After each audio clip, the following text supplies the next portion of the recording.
Hello, good morning. Pasyal kayo rito sa amin sa pwesto namin. Maluwag ang parking namin kasi umaga-umaga. Mamaya po yan, puno na yan. Kompleto po kami rito, lahat ng panluto. Lahat po ng prutas namin is sariwa. Ayan si ate from San Gabriel. Ilang sako yan. Ayun yung mga Baguio products. Ayun, kompleto po yan. Pati aming mga sariwang gulay. Yan, ang daming puso rito. Buti pa may puso, saging. Ayan, kompleto po yan. Ito si ate, hindi ang binebenta. Buko lang binebenta. Walang bibili. Ito naman kay Bayaw, mga hotdog, kompleto rito. Dumaan kayo rito, lahat ng klase ng hotdog at saka lahat ng mga panluto. May parking pa rito sa amin. Ito mga Magnolia chicken, kompleto po rito. Yan.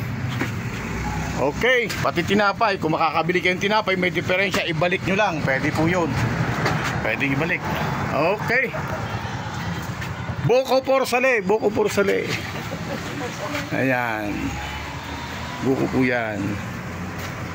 Okay. Ayan may mga egg pa kaming red ngayon at saka puti. Ayan, lahat ng klase panluto. Okay. Bye-bye. At nag-prepare pa lang dahil umaga pa lang. Okay, salamat sa Diyos.